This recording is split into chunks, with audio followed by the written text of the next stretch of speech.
মোহতারাম উপস্থিতি, আজকের জুমার আলোচনার বিষয় হচ্ছে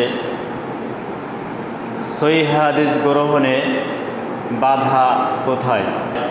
উল্লেখিত আলোচনায় কোরআন এবং সুন্নাহ হতে তথ্য এবং তথ্যবহুল আলোচনা পেশ করার চেষ্টা করব ইনশাআল্লাহ। তাওয়াক্কালতু আলাইহি ওয়া ইলাইহি উনীব। আজকের আলোচনার বিষয় হচ্ছে সহিহ হাদিস গ্রহণে বাধা কোথায়। বিষয়টি মনে রাখলে পরবর্তী আলোচনাগুলো শুনলে অবশ্যই মজা পাওয়া যাবে এবং বুঝে আসবে ইনশাআল্লাহ, আশা করি। কারণ সমাজে এক শ্রেণীর মানুষেরা শুধুমাত্র সহি করে চিল্লাপাল্লা করে, আরেক শ্রেণীর মানুষেরা তাদের মতোই চলতে থাকে, কোনো কর্ণপাত করে না। এক শ্রেণীর লোকেরা কোরআন এবং সুন্নাহ দ্বারা মানুষদেরকে আল্লাহ এবং তার রাসূলের দিকে ডাকতে থাকে, আরেক শ্রেণীর আলেমেরা তাদেরকে এমনিতেই ডাকে না, কিন্তু তাদের অনুসরণ করে মানুষেরা। কোরআন সুন্নাহ দ্বারা ডাকে না, তারা মিলাদ পড়লে, কিয়াম করলে, দুরূদ পাঠ করলে, মাজারে সাজদা করলে, টাকা পয়সা দান করলে, জিকির আজকার করলে মানুষেরা তাদের সাথে এমনিতেই ভিড়ে, তাদেরকে ডাকা লাগে না। আবার এক শ্রেণীর মানুষেরা কোরআন সুন্নাহ দ্বারা মানুষদেরকে ডাকে, কিন্তু তাদের দিকেও আবার অনেক মানুষ কর্ণপাত করে না কোরআন এবং সহিহ দলিল দেওয়ার পরেও। এজন্য যারা কোরআন এবং সুন্নাহ দ্বারা মানুষদেরকে ডাকে, সেই কোরআন এবং সহিহ হাদিসের দিকে, কোরআন এবং সহিহ হাদিস গ্রহণ করতে বাধা কোথায়। একজন মুসলিম সমাজে একজন মুসলিম ব্যক্তির নামধারী, তার কোরআন এবং সহিহ হাদিস গ্রহণের বাধাটা কোথায়, কেন সে কোরআন এবং সহিহ হাদিস গ্রহণ করতে পারে না, সে বিষয়ের উপর 11টি পয়েন্ট নির্ধারিত করা হয়েছে। যতটুকু সম্ভব ইনশাআল্লাহ আলোচনা করব। প্রথমটি হচ্ছে মাযহাবের প্রতি ব্যাকুবের মতো ভালোবাসা। 2 নম্বর হচ্ছে তাকলিদ বা অন্ধ অনুকরণ। 3 নম্বর বিদায়াতে আলিম সমাজ। 4 নম্বর মূর্খতা ও জানার প্রতি অনীহা। 5 নম্বর কিবর বা অহংকার। 6 নম্বর প্রবৃত্তি বা নিজের মন মতো অনুসরণ করা। 7 নম্বর আলেমদের নীরবতা ও স্বার্থান্বেষিতা। 8 নম্বর খুঁটিনাটি বিষয় বলে অবজ্ঞা করা। 9 নম্বর সহিহ হাদিস না মানার জাহেলি অজুহাত। 10 নম্বর বাপদাদা ও বেশিরভাগ লোকের দোহাই দেওয়া। 11 নম্বর সুফি, দরবেশ ও পীর ফকির। উল্লিখিত বিষয়ে এইগুলোর উপর ডিপেন্ড করে একজন মানুষ কোরআন এবং সহিহ হাদিস মানতে অনীহা প্রকাশ করে। তাহলে এইগুলোর উত্তর কোরআন এবং সুন্নাহয় কোথায় কিভাবে আছে আর তারা কিভাবে পালন করে, পয়েন্টগুলোর উপর কোরআন সুন্নাহ থেকে তথ্য গ্রহণ করা হয়েছে এবং তার জবাবগুলো দেওয়ার চেষ্টা করব ইনশাআল্লাহ। প্রথম যেটা মানুষের সহিহ হাদিস গ্রহণ করতে বাধা, সেটি হচ্ছে মাযহাবের প্রতি ব্যাকুবের মতো ভালোবাসা। একজন মানুষ একজনকে ভালোবাসে, কিন্তু সেই ভালোবাসাটা লিগালি না, আনলিগালি ভালোবাসা। তার ভালো কিছু গ্রহণ করা, খারাপ কিছু বর্জন করা, এভাবে না। সে যাই বলে, ভালো হোক আর খারাপ হোক, সেটা গ্রহণ করা হচ্ছে ব্যাকুবের মতো ভালোবাসা। সে যদি পানিতে পড়তে বলে তাহলে সে পানিতে পড়বে, যদি আগুনে ঝাঁপ দিতে বলে তাহলে আগুনে ঝাঁপ দেবে, ভালো মন্দ বাছ বিচার করে না।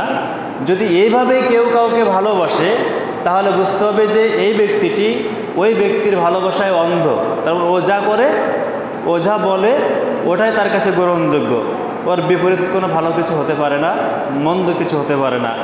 আর এই ভালোবাসাটা যাদের ভিতরে আছে, তারা হচ্ছে অন্ধ ভালোবাসে, বেকুবের মতো ভালোবাসে মাযহাবকে। তাহলে মাযহাবের প্রতি বেকুবের মতো ভালোবাসা কেন? একজন মাযহাবী মানুষ, যারা নামধারী মাযহাবী, হানাফি মাযহাবী বলেন, শাফি বলেন, মালিকি বলেন, হাম্বলি বলেন, নামধারী মাযহাবী যারা, অরিজিনাল মাযহাবী যারা, তারা কোরআন এবং সহিহ সুন্নাহর নিকটবর্তী, তারা আমল করে। কিন্তু যারা নামধারী মাযহাবী, তাদের আমল আকীদা বেশিরভাগ সহিহ হাদিস বিরোধী।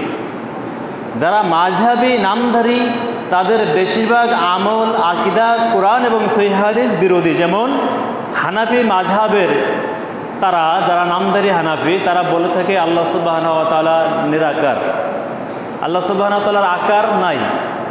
কিন্তু কোরআন এবং সুন্নাহ দ্বারা আমরা জানতে পারি আল্লাহ সুবহানাহু ওয়া তাআলার আকার আছে, আল্লাহ সুবহানাহু ওয়া তাআলার হাত আছে, পা আছে, আল্লাহ সুবহানাহু ওয়া তাআলা শুনেন, আল্লাহ রাব্বুল আলামিন দেখেন। তার সাদৃশ্য কোনো কিছু নেই, আল্লাহ সুবহানাহু ওয়া তাআলার সাদৃশ্য কোনো কিছু নেই। তিনি কিভাবে শুনেন, কিভাবে দেখেন, কিভাবে ধরেন, এই যে সাদৃশ্য, লাইসা কামিসলুহু ফি শাইইন, যে তার সাদৃশ্য কোনো কিছু নেই, এটা তারা বিশ্বাস করতে পারে না। এখন আল্লাহ সুবহানাহু ওয়া তাআলা তারা বিশ্বাস করে নিরাকার, আর যারা কোরআন এবং সহিহ হাদিস বিশ্বাস করে তারা বিশ্বাস করে আল্লাহ সুবহানাহু ওয়া তাআলার আকার আছে। আবার তারা বিশ্বাস করে আল্লাহ সুবহানাহু ওয়া তাআলা সর্বত্র বিরাজমান। আল্লাহ সুবহানাহু ওয়া তাআলা টয়লেটেও থাকেন, মসজিদেও থাকেন, আবার বেশ্যাখানায়ও থাকেন। তাদের আকীদা মানে আল্লাহ সুবহানাহু ওয়া তাআলা যত কল্লা তত আল্লাহ, প্রত্যেকটা মানুষই সাথে আল্লাহ সুবহানাহু ওয়া তাআলা বিরাজমান, তাদের আকীদা, তাদের বিশ্বাস। কিন্তু কোরআন এবং সহিহ হাদিস যারা মানে তাদের আকীদা বিশ্বাস হচ্ছে আল্লাহ সুবহানাহু ওয়া তাআলা আরশে আজিমে সমাসীন, তার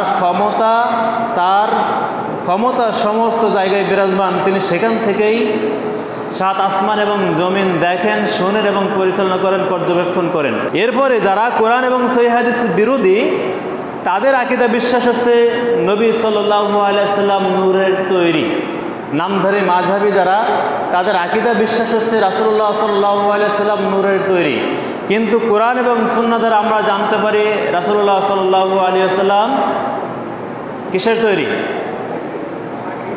মাটির তৈরি। এরপরে অনেকে বলেন যে মাযহাব মানা ফরজ, এই কথাটা আমাদের সমাজে প্রচলিত আছে, এক শ্রেণীর মানুষরা বলে। কিন্তু আসলে যদি মাযহাব মানা ফরজই হবে তাহলে এই ফরজ বিধানটা কার পক্ষ থেকে ফরজ করা হলো? কার উপর জিবরাইল আলাইহিস সালাম ওহী নাজিল করলো? আল্লাহর পক্ষ থেকে। ফরজ বিধান তো আল্লাহ রাব্বুল আলামিন দেয়। প্রশ্ন হলো যে আল্লাহ রাব্বুল আলামিন জিবরাইল আলাইহিস সালামের মাধ্যমে কোন ব্যক্তির উপর এই মাযহাব মানা ফরজ এটা করে দিল? এরপরে কখন, কোথায়, কার মাধ্যমে ফরজ হয়েছে মাযহাব মানা ফরজ? এরপরে দেখেন, প্রশ্ন হলো মাযহাব মানা যদি ফরজই হয় তাহলে রাসূল সাল্লাল্লাহু আলাইহি ওয়াসাল্লাম, সাহাবীগণ, তাবিঈগণ যারা মাযহাবের পূর্বেই ইন্তেকাল করেছে, মারা গেছে, কিন্তু মাযহাব মানা ফরজ তো সে সময় ছিল না। তাহলে নবী সাল্লাল্লাহু আলাইহি ওয়াসাল্লাম মাযহাব মানেনি, সাহাবায়ে কেরাম মাযহাব মানে নাই, তাবিঈন মাযহাব মানে নাই। আর মাযহাব মানা যদি ফরজ হয় তাহলে এই সমস্ত ব্যক্তিরা মাযহাব না মানার কারণে কি জান্নাতে যাবে না, নাকি জাহান্নামে যাবে? রাসূলুল্লাহ সাল্লাল্লাহু আলাইহি ওয়াসাল্লাম মাযহাব মানেন নাই, তাবিঈ মাযহাব মানেন নাই, তাবিঈ মাযহাব মানে নাই। যদি মাযহাব না মেনে থাকে তাহলে মাযহাব মানা ফরজ যদি হয়, ফরজ হুকুম অমান্য করার কারণে তারা কি জাহান্নামে যাবে? এটা হচ্ছে প্রশ্ন। কিন্তু নয়, কখনো নয়। তারা আল্লাহ এবং তার রাসূল সাল্লাল্লাহু আলাইহি ওয়াসাল্লামকে অনুসরণ করেছেন পৃথিবী থেকে জান্নাতের সার্টিফিকেট নিয়েই। যেহেতু আল্লাহর পক্ষ থেকে জিবরাইল আলাইহিস সালামের মাধ্যমে এই পৃথিবীতে কোরআন অবতীর্ণ হয়েছে, ফরজ বিধান দেওয়ার মালিক একমাত্র আল্লাহ সুবহানাহু ওয়া তাআলা। যেহেতু তারা কোরআন এবং সুন্নাহ মেনে পৃথিবী থেকে বিদায় নিয়েছেন, মাযহাব না মানার কারণে তারা জাহান্নামে যাবে না, জান্নাতেই যাবে। মোহতারাম উপস্থিতি, এখন আসেন আমরা দেখি যে পরিচালিত মাযহাবটা তৈরি হলো কখন। যে মাযহাবের নাম করে আমরা পৃথিবীতে চলি, হানাফি মাযহাব, শাফিঈ মাযহাব, মালিকি মাযহাব, হাম্বলি মাযহাব, এই মাযহাবটা কখন তৈরি হয়েছে পৃথিবীতে সেদিকে আগে আমরা খেয়াল দিই। এই মাযহাব সম্পর্কে ভারতরত্ন উস্তাজুল হিন্দ শাহ ওলিউল্লাহ মুহাদ্দিস দেহলভী রহমতুল্লাহ আলাইহি 1703 সালে 1114 হিজরি দিল্লিতে জন্মগ্রহণ করেন। শাহ ওলিউল্লাহ দেহলভী 1762 সালে 1776 হিজরিতে দিল্লিতে মৃত্যুবরণ করেন। ইনি তার লিখিত বইয়ে হুজ্জাতুল্লাহিল বালিগা প্রথম খণ্ড 151 পৃষ্ঠায়, রশিদিয়া প্রেস, দিল্লি ছাপায়, এই বইটিতে তিনি লিখেছেন যে আ'লামু আন্নান নাসা কানু ক্বাবলাল মিয়াতির রাবিয়াতি গায়রা মাজমাইনা আলা তাকলিদিল খালিসিনা লিমাযহাবি ওয়াহিদিন বিআইনিহি। উপমহাদেশের ভারতরত্ন মুহাদ্দিস শাহ ওলিউল্লাহ দেহলভী তিনি বলছেন 400 হিজরির পূর্বে পৃথিবীতে কোনো লোকেরা কোনো নির্দিষ্ট মাযহাবের উপর প্রতিষ্ঠিত ছিল না। এখন দেখা যাক যে কার মৃত্যুর কত সাল কত বছর পরে আমাদের এই প্রচলিত মাযহাব পৃথিবীতে সৃষ্টি হলো। রাসূলুল্লাহ সাল্লাল্লাহু আলাইহি সাল্লামের মৃত্যুর পরে রাসূলুল্লাহ সাল্লাল্লাহু আলাইহি সাল্লাম ইন্তেকাল করেন 11 হিজরিতে। তাহলে সেই শাহ ওলিউল্লাহ দেহলভী মুহাদ্দিসের কথাই অনুযায়ী আমরা ধরে নিই যে 400 বছর পূর্বেই মাযহাব ছিল না, 400 বছর পরেই পৃথিবীতে মাযহাবের তৈরি হয়। তো সেই অনুযায়ী যদি আমরা হিসেব করি রাসূলুল্লাহ সাল্লাল্লাহু আলাইহি সাল্লাম ইন্তেকাল করেছেন 11 হিজরিতে। এখন 400 হিজরি থেকে 11 হিজরি বাদ দিলে রাসূলুল্লাহ সাল্লাল্লাহু আলাইহি সাল্লাম মৃত্যুর 389 বছর পরে 389 বছর পরে মাযহাবের সৃষ্টি হয়। 400 বছর থেকে 11 বাদ দিলে 89 থাকে। তাহলে রাসূলুল্লাহ সাল্লাল্লাহু আলাইহি সাল্লামের মরার 389 বছর পরে মাযহাবের সৃষ্টি হয়। প্রথম খলিফা আবু বকর রাদিয়াল্লাহু তাআলা আনহু তিনি ইন্তেকাল করেন 13 হিজরিতে। 400 থেকে 13 হিজরি বাদ দিলে 387 বছর পরে মাযহাবের সৃষ্টি হয়। ওমর রাদিয়াল্লাহু তাআলা আনহু ইন্তেকাল করেন 24 হিজরিতে। 400 থেকে 24 হিজরি বাদ দিলে 376 বছর পর মাযহাবের তৈরি হয়। উসমান রাদিয়াল্লাহু তাআলা আনহু ইন্তেকাল করেন 35 হিজরিতে। 400 থেকে 35 হিজরি বাদ দিলে 365 বছর পরে মাযহাবের তৈরি হয়। এরপরে সর্বশেষ খলিফা হযরত আলী রাদিয়াল্লাহু তাআলা আনহু ইন্তেকাল করেন 40 হিজরি সনে। 400 থেকে 40 হিজরি সন বাদ দিলে 360 বছর পরেই প্রচলিত মাযহাব তৈরি হয়েছে পৃথিবীতে। তাহলে রাসূলুল্লাহ সাল্লাল্লাহু আলাইহি ওয়াসাল্লাম থেকে 4 খলিফা পর্যন্ত যে মাযহাব তৈরি হয়েছে 389 সালের হিজরির যে 389 বছরের পরে যে মাযহাব এই পৃথিবীতে তৈরি হয়েছে। সম্মানিত উপস্থিতি, এখন এই পরিশুদ্ধ যে চারজন ইমাম আমাদের, তাদের পরিচয় দিয়ে আমরা পৃথিবীতে চলি। এই মাযহাবের অনুসারী যারা আমরা যে তাদের পরিচয় দেই, ইমাম আবু হানিফা, মালিক, শাফি, হাম্বলি, তাদেরও মৃত্যুর কত বছর পরে যে এই পৃথিবীতে মাযহাব সৃষ্টি হয়েছে দেখেন, তাদের সময়ও মাযহাব ছিল না। ইমাম আবু হানিফা রহিমাহুল্লাহ 80 হিজরিতে জন্মগ্রহণ করেন, 150 হিজরিতে ইন্তেকাল করেন। 400 থেকে 150 বাদ দিলে 250 বছর পর মাযহাবের তৈরি হয় ইমাম আবু হানিফার পরে। ইমাম মালিক রহিমাহুল্লাহ 93 হিজরিতে জন্মগ্রহণ করেন, 179 হিজরিতে ইন্তেকাল করেন। 400 বছর থেকে 179 বাদ দিলে 221 বছর পর মাযহাবের সূত্রপাত হয়। ইমাম শাফি রহিমাহুল্লাহ 150 হিজরিতে জন্মগ্রহণ করেন, 204 হিজরিতে ইন্তেকাল করেন। 400 থেকে 204 হিজরি বাদ দিলে আপনার 196 বছর পর মাযহাবের তৈরি হয়। ইমাম হাম্বলি রহিমাহুল্লাহ 164 হিজরিতে জন্মগ্রহণ করেন, 241 হিজরি সনেই মৃত্যুবরণ করেন।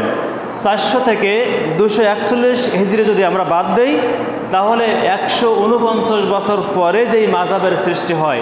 তাহলে এই 4 মাযহাবের জীবদ্দশাতেও মাযহাব তৈরি হয়নি, কোন একটা নির্দিষ্ট মাযহাবের উপর মানুষ প্রতিষ্ঠিত ছিল না। যারা সহিহ হাদিসের বিরোধিতা করে, মাযহাবের দোহাই দিয়ে তাদের এই ইতিহাস বলতে বলবেন। মোহতারাম উপস্থিতি, এখন আসেন যে বিখ্যাত কুতুবুস সিত্তা, এই কুতুবুস সিত্তা সংকলন পরেও কত বছর পরে মাযহাব সৃষ্টি হয়েছে, যেই কিতাবগুলো আমাদের জন্য প্রসিদ্ধ। যেমন বুখারী, ইমাম বুখারী রহিমাহুল্লাহর মৃত্যু হয় 256 হিজরিতে। 400 থেকে যদি 256 বছর বাদ দেন তাহলে ইমাম বুখারী রহিমাহুল্লাহর মৃত্যুর 144 বছর পরে মাযহাবের সৃষ্টি হয়। ইমাম মুসলিম রহিমাহুল্লাহ মৃত্যু হচ্ছে 261 সালে, 61 হিজরিতে। 400 বছর থেকে 261 বাদ দেন তাহলে 139 বছর হয়। ইমাম আবু দাউদ রহিমাহুল্লাহ মৃত 275 হিজরি। 400 হিজরি থেকে 275 হিজরি বাদ দিলে 125 বছর পর মাযহাবের সৃষ্টি হয়। ইমাম তিরমিজি রহিমাহুল্লাহ মৃত্যু 279 হিজরি। 400 হিজরি থেকে 279 হিজরি বাদ দিলে 121 বছর পর মাযহাবের সৃষ্টি হয়। ইমাম নাসাই রহিমাহুল্লাহ ইন্তেকাল করেন 303 হিজরিতে। 400 হিজরি থেকে 303 হিজরি বাদ দিলে 97 বছর পর মাযহাবের সূত্রপাত হয়। ইমাম ইবনে মাজাহ রহিমাহুল্লাহ মৃত্যুবরণ করেন 273 হিজরিতে। 400 বছর থেকে 273 হিজরি বাদ দিলে 127 বছর পরেই মাযহাবের সৃষ্টি হয়। তাহলে রাসূলুল্লাহ সাল্লাল্লাহু আলাইহি সাল্লাম, সাহাবায়ে কেরাম, চার মাযহাব এবং কুতুবুস সিত্তা যেই লেখকগণ রয়েছেন তাদের জামানায় মাযহাবের সূত্রপাত হয়নি। তাহলে বোঝেন যারা মাযহাবের তাকলিদ করে, গোলামি করে, তাহলে কতটা বিভ্রান্তির ভিতরে তারা রয়েছে। যারা নামে মাত্র মাযহাবী তারা বিভ্রান্তিতে রয়েছে, কিন্তু সলিড মাযহাবী যারা, তারা কোরআন এবং সুন্নাহ আঁকড়ে ধরে আছে। কারণ পরিশুদ্ধ ইমামগণের মূলনীতি অনুযায়ী কোরআন এবং সহিহ সুন্নাহ ধরতে বলেছেন তারা তাদের কিতাবে, সেটি বলা হয়েছে। 4 ইমাম তাদের প্রত্যেক অনুসারীদেরকে কোরআন এবং সুন্নাহ অনুসরণ করার তাগিদ দিয়েছেন। তাদের কথা যদি কোরআন এবং সুন্নাহ বহির্ভূত হয়, কোরআন এবং সুন্নাহর বিরোধিতা হয়, তাদের কথাকে বাদ দিতে বলেছেন, সহিহ হাদিসকে গ্রহণ করতে বলেছেন প্রত্যেকটা মাযহাবের ইমামগণ। কিন্তু যারা মাযহাবের দোহাই দিয়ে সহিহ হাদিসকে প্রত্যাখ্যান করে, কিয়ামতের দিনে এই মাযহাবের কোনো ইমাম তাদেরকে গ্রহণ করবে না। তারা তো বলেনি তাদেরকে দোহাই দিয়ে তাদেরটা অনুসরণ করার জন্য। প্রত্যেক ইমাম যে কথাগুলো বলেছেন তাদের মূলনীতি অনুযায়ী সালাফি মানহাজের, বর্তমান পৃথিবীতে আহলে হাদিস সালাফি মানহাজের অনুসারী যারা, কোরআন এবং সহিহ হাদিসের অনুসারী তারা, যারা প্রত্যেকটা কথার অনুসরণ করে, প্রত্যেকটা মাযহাবের তাদের কথা অনুযায়ী কোরআন এবং সহিহ হাদিসের দলিল অনুযায়ী আমল করার চেষ্টা করে, তারা মাযহাবের বিরোধিতা কোথাও করেনি, বরং মাযহাবের পক্ষে, মাযহাবের কথা শুনেই আমল করে। মোহতারাম উপস্থিতি, তাহলে প্রচলিত মাযহাব ইমাম আবু হানিফা রহিমাহুল্লাহ, যারা তার নাম ভাঙ্গিয়ে পৃথিবীতে চলাচল করে, তারা ইমাম আবু হানিফা রহিমাহুল্লাহর মূলনীতি অনুসরণ করেন না। কিভাবে? ইমাম আবু হানিফা রহিমাহুল্লাহ বলেছেন লিখিত বইয়ে ইবনে আবিদিন এর হাসিয়ার প্রথম খণ্ড 63 পৃষ্ঠায়, রশমিল মুফতি প্রথম খণ্ড 4 নম্বর পৃষ্ঠা, ইকাজুল হিমাম 62 পৃষ্ঠায় যে কথাটি লেখা আছে, ইমাম আবু হানিফা রহিমাহুল্লাহ বলেছেন, ইজা সাহাল হাদিসু ফাহুয়া মাযহাবি, হাদিস বিশুদ্ধ সাব্যস্ত হলে ওটাই আমার মাযহাব। তারা যে মানে না কি কি সেটা পরে বলবো। ইমাম আবু হানিফার কথা মূলনীতি এটা, হাদিস যদি শুদ্ধ হয়, সঠিক হয়, সহিহ হয়, তাহলে ওই হাদিসটা যে গ্রহণ করবে সে আমার মাযহাবকে অনুসরণ করলো। এরপরেও 2 নম্বর মূলনীতি ইমাম আবু হানিফা রহিমাহুল্লাহর, তিনি বলেছেন লা ইয়াহিল্লু লি আহাদিন আই ইয়াখুযা বিকাউলিনা মা লাম ইয়ালাম মিন আইনা আখাযনাহু। আবু হানিফা রহিমাহুল্লাহ বলেছেন, আমরা কোথা থেকে নিলাম দলিলটি, কথাটি, এটা না জানা পর্যন্ত কারোর জন্য আমাদের কথা গ্রহণ করা বৈধ নয়। ইমাম আবু হানিফা রহিমাহুল্লাহ বলেছেন, আমি যেই ফতোয়া দিয়েছি এই ফতোয়া আমি কোথা থেকে গ্রহণ করেছি, যতক্ষণ পর্যন্ত না জানবে ওই ব্যক্তি আমার কথার দ্বারা ফতোয়া দিতে পারবে না।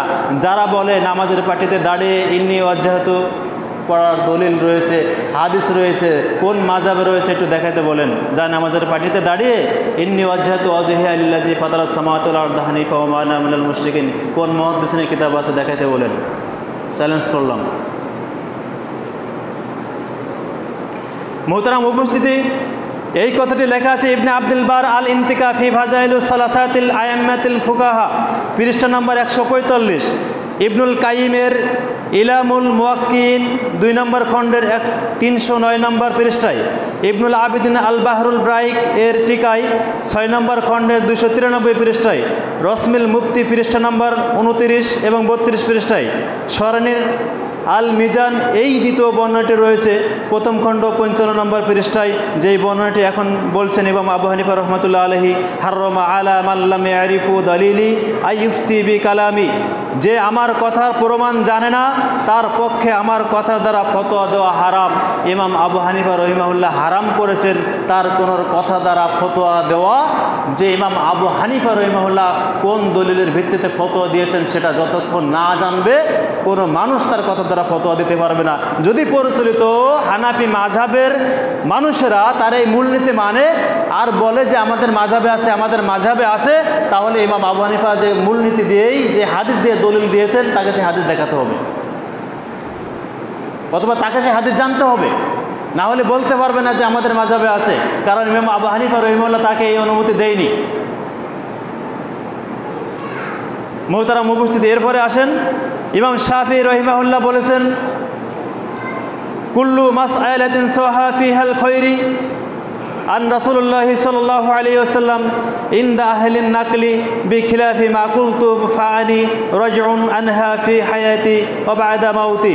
যে বিষয়ে রাসূলুল্লাহ সাল্লাল্লাহু আলাইহি ওয়াসাল্লাম থেকে আমার কথার বিরুদ্ধে হাদিস বর্ণিত হয়েছে বিশুদ্ধ রূপে, যে বিষয়ে রাসূলুল্লাহ সাল্লাল্লাহু আলাইহি ওয়াসাল্লাম থেকে হাদিস বর্ণিত হয়েছে আমার কথার বিরুদ্ধে, সেটাই আমি আমার জীবদ্দশায় এবং আমার মরার পরে সেটাকে আমি প্রত্যাবর্তন করে নিলাম। ইমাম শাফিঈ রাহিমাহুল্লাহ বলছেন যে আমি জীবিত থাকতে এবং আমার মরার পরে যেই কথাগুলো আমি বলেছি, এই কথা যদি রাসূলুল্লাহ সাল্লাল্লাহু আলাইহি ওয়াসাল্লামের বিরুদ্ধে যায়, তাহলে আমি জীবিত থাকতে তো প্রত্যাখ্যান করলাম, আমার মরার পরেও প্রত্যাখ্যান করলাম, মানে ওই কথা তোমরা মানতে পারবে না। যারা শাফিঈ মাযহাবের অনুসারী তারা এই মূলনীতি মানে কিনা? মোহতারাম উপস্থিতি, এই কথাটি লেখা আছে আবু নুআইম তার আল হিলিয়া গ্রন্থে 9 নম্বর খণ্ডের 107 নম্বর পৃষ্ঠায়, আল হারাবি তার গ্রন্থে প্রথম খণ্ডের 47 পৃষ্ঠায়, ইবনুল কাইয়িম ইলামুল মুওয়াক্কিন গ্রন্থের 2 নম্বর খণ্ডের 363 পৃষ্ঠায়, আল ফুল্লানি এই বইয়ের 104 নম্বর পৃষ্ঠায় কথাটি লেখা আছে। মুহতারাম উপস্থিতি, তিনি 2 নম্বর দলিল দিয়েছেন ইজা রাআইতুমুনি আকুলু কওলি ওয়াকাদ সাহা আনিন নবী সাল্লাল্লাহু আলাইহি ওয়াসাল্লাম খিলাফাহু ফা'লামু আন্না আকলি কদ যাহাবি।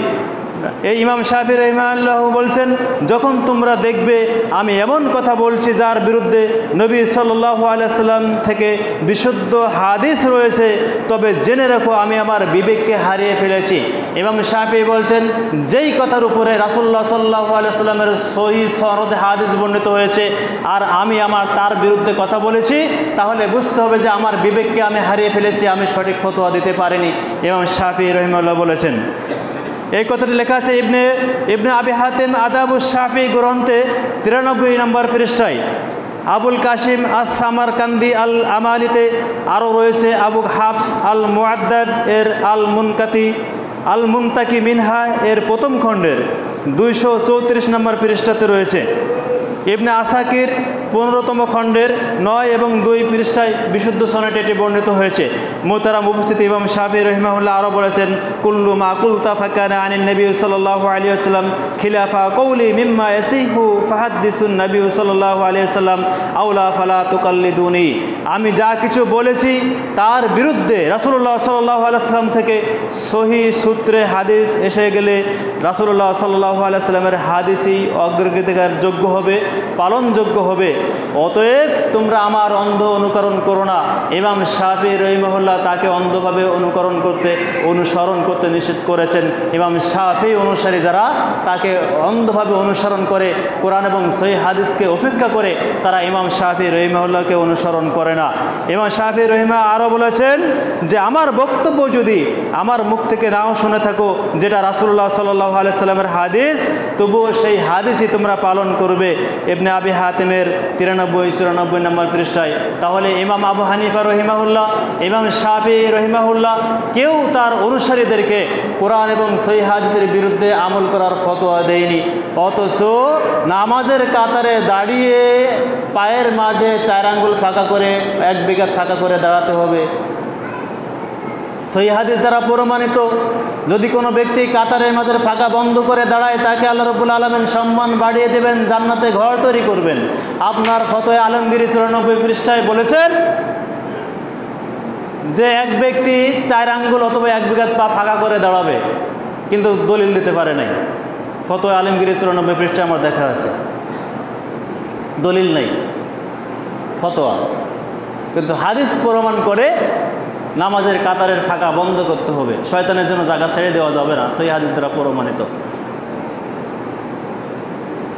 মুহতারাম উপস্থিতি, ইমাম মালিক রাহিমাহুল্লাহ বলেন ইন্নামা আনা বাশার উক্তি ওয়াসিবু ফানজুরু ফি রাই ফাকুল্লু মা ওয়াফাকাল কিতাবা ওয়া সুন্নতি ফাকুজুহু ওয়া কুল্লু মা লাম ইউফিকুল কিতাবা ওয়া সুন্নতি ফাতরুকুহু।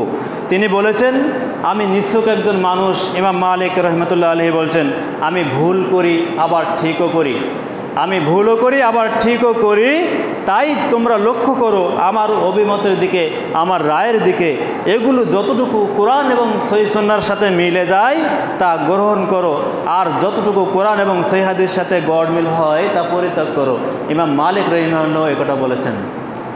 মোহতারাম উপস্থিতি, এই কথাটা লেখা আছে ইবনে আব্দুল বার আল জামিউস সাগীর গ্রন্থের ২ নম্বর খণ্ডের ৩২ পৃষ্ঠায়। তার থেকে ইবনে হাজম উসুলুল আহকাম গ্রন্থের ৬ নম্বর খণ্ডের ১৪৯ পৃষ্ঠায় এই কথাটি উল্লেখ রয়েছে। এরপরে ফাল্লানি বইয়ের ৭২ পৃষ্ঠায় এই কথাটি উল্লেখ রয়েছে। তাহলে ইমাম মালিক রহিমাহুল্লাহ তার অনুসারীদেরকে অন্ধভাবে অনুসরণ করতে বলেনি। এরপরে আসি ইমাম আহমদ বিন হাম্বল, যিনি ইমামদের মধ্যে সবচেয়ে বেশি হাদিস সংগ্রহ করেছেন, হাদিস বর্ণনা করেছেন, তিনি হচ্ছেন ইমাম আহমদ বিন হাম্বল। দেখি ইমাম আহমদ বিন হাম্বল তার লিখিত বইয়ে তার অনুসারীদের জন্য কি উপদেশ দিয়েছেন। যারা আহমদ বিন হাম্বলের অনুসারী তারা কতটা তার এই মূলনীতি গ্রহণ করেছেন, এটা আমরা দেখি ইমাম আহমদ বিন হাম্বল রহিমাহুল্লাহর কথা অনুযায়ী।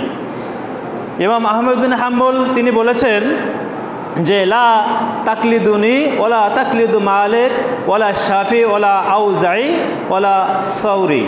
ইনি বলছেন, তুমি আমার অন্ধ অনুকরণ করো না, আর আমার অন্ধ অনুসরণ করো না, আর অন্ধ অনুসরণ করো না মালিক এবং শাফি এবং আউজাই এবং সাউরি। কারোরকে তুমি অন্ধ অনুসরণ করো না, আমারও অন্ধ অনুসরণ করো না। তাহলে কি করো? অকুজ মিন হাইসু আখুজুহু, এটা গ্রহণ করবে কোনটা? যে তারা যেখান থেকে সমাধান গ্রহণ করেছেন তুমি সেখান থেকেই তা গ্রহণ করো। কোনো ইমামকে অন্ধভাবে গ্রহণ করতে নিষেধ করেছেন ইমাম আহমদ বিন হাম্বল। তিনি বলেছেন তারা যেখান থেকে হাদিস গ্রহণ করেছে তুমি সেখান থেকেই গ্রহণ করো, আমাদেরকে গ্রহণ করো না। তাহলে ইমাম আহমদ বিন হাম্বলও তার অনুসারীদেরকে কোরআন এবং সহিহ হাদিস আঁকড়ে ধরতে বলেছেন, তাকে অন্ধভাবে অনুসরণ করতে বলেনি। মোহতারাম উপস্থিতি, এজন্য তাদের বক্তব্য, তাদের আমল, যারা নামধারী মাযহাবী তাদের আমলগুলো বেশিরভাগই কোরআন এবং সহিহ হাদিস বিরোধী। যেটার বিরোধিতা করেছি সেটার পক্ষে কোনো প্রকার সহিহ হাদিস প্রমাণ করতে আজও পারিনি, কোশ্চিন কালেও পারবে না। প্রত্যেকটা হাদিসেই ইখতিলাফ মতপার্থক্য রয়েছে মুহাদ্দিসিন কিরামের। শুধুমাত্র সালাফি যারা, আহলে হাদিস যারা কোরআন সুন্নাহর কাছাকাছি রয়েছে তাদের হাদিসকে ত্রুটি রয়েছে এটা কেউ প্রমাণ করতে পারেনি। তাদের রয়েছে লাঠির বল, তাদের রয়েছে জনসংখ্যার বল, জনশক্তির বল, কিন্তু সালাফদের কোরআন এবং সহিহ হাদিসের অনুসারীদের রয়েছে হাদিস, কোরআন এবং সহিহ হাদিসের বল। এখানে তারা শক্ত, এখানে তারা মজবুত হাতল ধারণ করে রয়েছে। এখানে পদচ্যুত করার মতো ক্ষমতা পৃথিবীর কারোর থাকার কথা নয়। যদি কোরআন এবং সুন্নাহ দ্বারা আসেন তাহলে মাথা নত করে মেনে নিতে হবে। যারা যেই মাযহাবে রয়েছেন তাদের মাযহাবের মূলনীতি অনুযায়ী আপনাকে কোরআন এবং সুন্নাহ মেনে নিতে হবে। এটাই হচ্ছে শেষ কথা, ইমামদের কথা, এবং আমরা যারা দায়ী আমাদেরও শেষ কথা, যে কোনো মাযহাবের দোহাই দিয়ে আপনি কোরআন এবং সহিহ হাদিসকে উপেক্ষা করে চলবেন, এটা হওয়ার কথা নয়। কোনো ইমাম একথা আপনাকে অনুমতি দেয়নি। নাবির নিচের হাত বাঁধার হাদিসকে জয়ীফ বলেছেন মুহাদ্দিসিন কিরাম, কেউ এটাকে সহিহ হাদিস প্রমাণ করতে পারেনি। রাফায়াদিন করতে হবে সহিহ হাদিস দ্বারা প্রমাণিত 50টিরও বেশি হাদিস রয়েছে। প্রত্যেকবার রাফায়াদিন করলে 10টা করে নেকি রয়েছে সহিহ হাদিস দ্বারা প্রমাণিত। রাফায়াদিন করার বিরুদ্ধে জাল কাহিনী দ্বারা প্রমাণ করে তারা রাফায়াদিন করা রাসূলুল্লাহ সাল্লাল্লাহু আলাইহি সাল্লাম নিষেধ করেছেন, অথচ সেটা ভিত্তিহীন জাল এবং বানোয়াট, সহিহ দ্বারা প্রমাণ করতে পারেনি। খোড়া যুক্তি দ্বারা তারা প্রমাণ করতে চায়। রাসূলুল্লাহ সাল্লাল্লাহু আলাইহি সাল্লামের সময়ে বগলে পুতুল রেখে, ইসলামের প্রাথমিক সময়ে বগলে পুতুল রেখে সালাত আদায় করতেন, তাই রাসূলুল্লাহ সাল্লাল্লাহু আলাইহি সাল্লাম রাফায়াদিন করার নির্দেশ দিয়েছিলেন যাতে করে বগলের পুতুল পড়ে যায়। যারা মুহাদ্দিসিন কিরাম রয়েছেন, আলেম উলামা রয়েছেন, তাদের কাছে আজকেই প্রশ্ন, এই কথাটা পৃথিবীর কোন গ্রন্থে লেখা আছে পারলে দেখান, আমি মেনে নিব যে রাসূলুল্লাহ সাল্লাল্লাহু আলাইহি সাল্লাম প্রথম যুগে প্রাথমিক পর্যায়ে সাহাবায়ে কেরাম যারা ইসলামের নতুন অনুসারী ছিল তারা বগলে পুতুল নিয়ে আসছেন, তাদের পুতুলকে ফেলানোর জন্য রাফাউদ্দিন করার নির্দেশ দিয়েছিলেন। এই কথাটা পৃথিবীর কোন গ্রন্থে লেখা আছে দেখান। মোহতারাম উপস্থিতি, বলছিলাম মাযহাবকে অন্ধ অনুসরণ করা যাবে না কোনোভাবেই। মাযহাবকে অনুসরণ করার অনুমতি মাযহাব দেয়নি। যদি মাযহাব মানতেই হয় তাহলে তাদের মূলনীতি অনুযায়ী তারা কোথা থেকে ফতোয়া দিয়েছেন, কোন হাদিস থেকে ফতোয়া দিয়েছেন, সেই হাদিস ঠিক না বেঠিক, সহিহ না জয়ীফ, এটা জেনে আপনাকে মানতে হবে, আলেম ওলামাদের কাছ থেকে জেনে নিয়ে। কিন্তু মাথায় টুপি দেওয়া, গায়ে গোল পাঞ্জাবি দিবে, মসজিদের ইমামতি করে, কোরআন মুখস্থ ছাড়া কিচ্ছু পারে না, এই সমস্ত মানুষদেরকে অনুসরণ করলে আপনি গুমরাহী হবেন, পথভ্রষ্ট হবেন। ওর নিজেই ফতোয়া জানে না, আরেকজনকে কি ফতোয়া দিবে? একটা মাসালা জিজ্ঞেস করলে 1 বছরও দিতে পারে না, নিজে তো জানে না, আরেকজনের কাছে যায়ও না। এই সমস্ত মানুষদেরকে যদি মসজিদের ইমাম বানান তাহলে জাতি গুমরাহী থেকে কোশ্চিন কালেও ফিরে আসা সম্ভব নয়। লক্ষ লক্ষ টাকা দিয়ে, হাজার হাজার টাকা দিয়ে চাকরি বাকরি মানে ভালো প্রতিষ্ঠান চালানোর জন্য, গার্মেন্টস চালানোর জন্য ভালো শিক্ষিত লোককে ওই পদে চাকরি দেওয়া হয় যেন আমার গার্মেন্টসটা ভালো চলে, আমার প্রতিষ্ঠানটা ভালো চলে। কিন্তু মসজিদে ইমামতি করার জন্য এমন মানুষকে বেছে নেওয়া হয় যাকে ওই ইমামতি করা ছাড়া কোনো গতি নেই, মানে ও আর কিছু করতে পারে না, ওই কোনো রকমের সুরতাল দিয়ে কোরআনটা পড়তে পারে, আর কিছু পারেনি, তাকে বেছে নেওয়া হয়। ও যাতে সমাজে ওই যে হারাম খায়, মসজিদের কমিটি, মসজিদের মুসল্লি বেপর্দায় চলে, সুদের সাথে লেনদেন, যত আকাম বেপর্দায় চলে, এরপরে যে বেদাতি কর্মকাণ্ড করে, ওই এখানে যদি ভালো ইমাম রাখা হয় ও তো আমাদের বিরুদ্ধে কথা বলবে, এখানে ভালো শিক্ষিত ইমাম রাখা হয় না, এখানে ভালো শিক্ষিত ইমাম রাখা হয় না, এখানে মূল্যায়ন করা হয় না। আপনার সমাজ পরিবর্তন হবে কোথায়? সমাজ পরিবর্তন হওয়ার কথা নয়। মোহতারাম উপস্থিতি, সহিহ হাদিস গ্রহণ করতে বাধা কোথায়? এর 2 নম্বর পয়েন্ট হচ্ছে তাকলিদ বা অন্ধ অনুকরণ করা। তাহলে মাযহাবে আমরা জানতে পারলাম, যারা মাযহাবের দোহাই দেই যে ইমাম আবু হানিফা রহিমাহুল্লাহর মাযহাবে রয়েছে, তাহলে তাদের মূলনীতি অনুসরণ করতে হবে, কোরআন সুন্নাহয় কোথায় আছে ওটা দেখাতে হবে। এরপরে তাকলিদ বা অন্ধ অনুকরণ করা হচ্ছে, তাকলিদ হচ্ছে বিনা দলিলে কারোর কথা মেনে নেওয়া, আরবি ভাষায় যাকে তাকলিদ বলে। আবার খেয়াল করে শুনুন, বিনা দলিলে কারো কথা মেনে নেওয়া, আরবি ভাষায় যাকে তাকলিদ বলে। বিনা দলিলে কারোর কথা মেনে নেওয়া, আরবি ভাষায় যাকে কি বলে? কি বলে? অন্ধ অনুকরণ। নবী সাল্লাল্লাহু আলাইহি সাল্লাম ছাড়া অন্য কোনো ব্যক্তির শরীয় সিদ্ধান্তকে বিনা দলিলে মেনে নেওয়ার নামই হচ্ছে তাকলিদ। রাসূলুল্লাহ সাল্লাল্লাহু আলাইহি সাল্লামের সিদ্ধান্ত শরীয় সমাধান ছাড়া অন্য কারো কথা বিনা দলিলে মেনে নেওয়ার নামই হচ্ছে তাকলিদ। বিনা দলিলে ধর্মের বিধিনিষেধ মানার কারণেই ইসলামের সকল ধর্ম, শুধু ইসলাম ধর্ম না, সকল ধর্মই আজ বিকৃত হয়ে গেছে বিনা দলিলে আমল করার কারণে। বিনা দলিলে আমল করার কারণে করলে ভালো, খারাপটা কোথায়? করলে তো ভালো, খারাপটা কোথায়? আরে ভালো এমন কোনো জিনিস কেউ কি বলতে পারবে যেটা রাসূলুল্লাহ সাল্লাল্লাহু আলাইহি ওয়াসাল্লাম গোপন করেছেন, পৃথিবীতে দাওয়াত দিয়ে যায় নাই, পৌঁছে দিয়ে যায় নাই? আছে কেউ বলতে পারবেন? পারবেন? যেটা আল্লাহ রাব্বুল আলামিন ভালো মনে করেছেন, রাসূলুল্লাহ সাল্লাল্লাহু আলাইহি ওয়াসাল্লামকে দিয়ে এই পৃথিবীতে দিয়ে যান নাই, তার ইসলামকে প্রতিষ্ঠিত করে যান নাই, প্রকাশিত করে যান নাই, এমন কোনো জিনিস পৃথিবীতে আছে? নাই। তাহলে ফরজ সালাতের পরে সম্মিলিত মোনাজাত করা ভালো জিনিস, ভালো জিনিস না? রাসূলুল্লাহ সাল্লাল্লাহু আলাইহি ওয়াসাল্লামের জীবনীতে 18,250 ওয়াক্ত সালাত আদায় করেছেন। 1 ওয়াক্ত সালাতের মোনাজাতের দলিল দেন যে সাহাবায়ে কেরামদেরকে নিয়ে নামাজের পরে মোনাজাত করেছেন। আমার কথা হচ্ছে আমি কোরআন এবং সুন্নাহ মেনে নেব। আজকে এই কথা বলছি, কালকে যদি আপনি কোরআন সুন্নাহ দেখাতে পারেন, কালকেই আমি মোনাজাত করব। এটা আমি বিশ্বাসী, কারণ আমি জান্নাত পেতে চাই। আমি কাউরে অন্ধ তাকলিদ করি না, অন্ধ বিশ্বাস করি না। আপনি আমাকে সঠিক পথ দেখাবেন, আপনি আমার উস্তাদ, আপনি আমার শিক্ষক, আমি আপনাকে অন্ধভাবে অনুসরণ করতে পারি না। মোহতারাম উপস্থিতি, এজন্যই যখন যারা মাযহাবের অনুসারী, বাপদাদার অনুসারী, যখন তাদেরকে কোরআন এবং সহিহ হাদিসের দিকে আসার জন্য আহ্বান করা হয়, তারা একটা কথা বলে, যেই কথাটা আল্লাহ রাব্বুল আলামিন পবিত্র কোরআনুল কারিমে বলেছেন। দেখেন সূরা মাইদার 104 নম্বর আয়াতে আল্লাহ রাব্বুল আলামিন বলছেন, ওয়াইজা কিলা লাহুম তাআলাউ ইলা মা আনজালাল্লাহু ওয়া ইলা রাসূলি ফাকালু হাসবুনা মা ওয়াজাদনা আলাইহি আবাআনা আওয়ালাউ কানা আবাউহুম লা ইয়ালামুনা শাইয়্যাও ওয়া লা ইয়াহতাদুন। আল্লাহ রাব্বুল আলামিন তাদের এই কথাটাকে সুন্দরভাবেই কোট করে আপনাকে আমাকে উপদেশ দিচ্ছেন। যখন মানুষদেরকে কোরআন এবং সহিহ হাদিসের দাওয়াত দেন, যারা তারা জানেন, যখন তাদেরকে সহিহ হাদিসের দাওয়াত দেন, তারা একটা কথাই বলে যে আমরা আমাদের পিতৃপুরুষ, আমাদের বাপদাদারকে যেটার উপর পেয়েছি আমাদের জন্য ওটাই যথেষ্ট।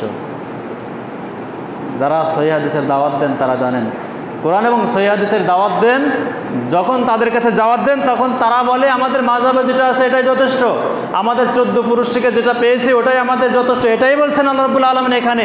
এরপরে আল্লাহ রাব্বুল আলামিন বলছেন, যদিও তারা জানতো না আপনার বাপদাদা কোন মুহাদ্দিস ছিলেন। দেখা যাবে 14 পুরুষ যে হিন্দু ছিল, কোনভাবে মুসলমান হয়ে আসছে। যান পূর্বসূরি এই যে সূত্র যে আছে, সনদ যে আছে, যান ওঠে। মোহতারাম উপস্থিত, আল্লাহ রাব্বুল আলামিন বলছেন তারা যে জানতো না, তবুও কি তোমরা তাদেরকে অনুসরণ করবে? তো তারা তো সৎপথ প্রাপ্ত ছিল না। আল্লাহ রাব্বুল আলামিন বলছেন যখন তাদেরকে কোরআন এবং সহিহ হাদিসের দিকে আমরা ডাকি, তখন তারা বলে আমাদের বাপদাদা, পিতৃপুরুষ তাদেরকে যেভাবে পেয়েছি আমরা সেটার অনুসরণ করব। তাই তো আল্লাহ রাব্বুল আলামিন বলছেন যদিও তারা জানে না, যদিও তারা হিদায়াত প্রাপ্ত ছিল না, তারপরেও কি তোমরা তাদের অনুসরণ করবে? আল্লাহ রাব্বুল আলামিন প্রশ্ন করছেন। এখন আপনার কাছে প্রশ্ন হলো, যারা বাপদাদার অনুসরণ করেন, যদি সেটা কোরআন এবং সহিহ হাদিসের মাপকাঠিতে মেলে, আপনি আমি মানতে বাধ্য। যদি মাযহাবের অনুসরণ করে মাযহাবের তথ্য যদি কোরআন এবং সুন্নাহর সহি রেফারেন্স অনুযায়ী তাদের হাদিস দ্বারা দলিল থাকে, আপনি আমি মানতে বাধ্য। তাদের দলিল যদি সহি হাদিসের বিরুদ্ধে যায়, তাদের দলিল অনুযায়ী আমরা তাদেরটা প্রত্যাখ্যান করতে বাধ্য। তাহলে মাযহাবকেও অনুসরণ করা হবে যদি তাদের কথা অনুযায়ী আমরা দলিল মেনে নেই। কোরআন এবং সহিহ হাদিস পাইলে মেনে নিলে তাদেরটা গ্রহণ করা হবে, কোরআন এবং সহিহ হাদিসের বিরুদ্ধে গেলে তাদের কথা অনুযায়ী বর্জন করা হবে। তাহলে আমরা মাযহাব মানলাম না, মাযহাবকে ছেড়ে দিলাম। আমরা কি মাযহাব মানলাম না, মাযহাবকে ছেড়ে দিলাম? আমাদেরকে ওহাবি বলা হয়, আমাদেরকে লা মাযহাবি বলা হয়। একবারে টাটকা মিথ্যা কথা, খোড়া মিথ্যা কথা, একবারে ডাহা মিথ্যা কথা। এই কথার কারণে আপনাকে কিয়ামতের দিন জবাবদিহি করতে হবে। কে বলেছে আপনাকে ওহাবি বলার জন্য? কে বলেছে লা মাযহাবি বলার জন্য? কে বলেছে আহলে হাদিস বলার জন্য? আপনাকে জেনে বুঝে বলতে হবে যে এখানে কোরআন এবং সহিহ হাদিসের মজবুত পিলার নিয়ে বসে আছে। মোহতারাম উপস্থিতি, এই জন্য আল্লাহ রাব্বুল আলামিন বলছেন ইত্তাবিউ মা উনজিলা ইলাইকুম মির রাব্বিকুম ওয়া লা তাত্তাবিউ মিন দুনিহি আউলিয়া কলিলাম মা তাযাক্কারুন। আল্লাহ রাব্বুল আলামিন বলছেন তোমাদের রবের পক্ষ থেকে তোমাদের কাছে যা নাজিল করা হয়েছে তোমরা তারই অনুসরণ করো, আর আল্লাহ সুবহানাহু ওয়া তাআলা ছাড়া তোমরা অন্য কাউকে ওলি হিসাবে, অভিভাবক হিসাবে, বন্ধু হিসাবে গ্রহণ করো না। কলিলাম মা তাযাক্কারুন। আল্লাহ রাব্বুল আলামিন এই কথা বলার পরে বলছেন তোমরা খুব অল্পই উপদেশ গ্রহণ করে থাকো। আল্লাহ রাব্বুল আলামিন যত উপদেশ দিয়েছেন, রাসূলুল্লাহ সাল্লাল্লাহু আলাইহি ওয়াসাল্লাম যত উপদেশ দিয়েছেন, আল্লাহ রাব্বুল আলামিন বলছেন কলিলাম মা তাযাক্কারুন, তোমরা খুব কম সংখ্যক, খুব কমই উপদেশ গ্রহণ করে থাকো। আল্লাহ রাব্বুল আলামিন বলছেন। মোহতারাম উপস্থিতি, আজকে এ পর্যন্তই। কোরআন এবং সহিহ হাদিস গ্রহণের বাধা কোথায়, শুধুমাত্র 2টা পয়েন্টের উপর আলোচনা করা হয়েছে। ইনশাআল্লাহ ধারাবাহিকভাবে বাকি পয়েন্টগুলো আলোচনা চলবে। আল্লাহ রাব্বুল আলামিন আমাদেরকে পালন করার তৌফিক দান করুন।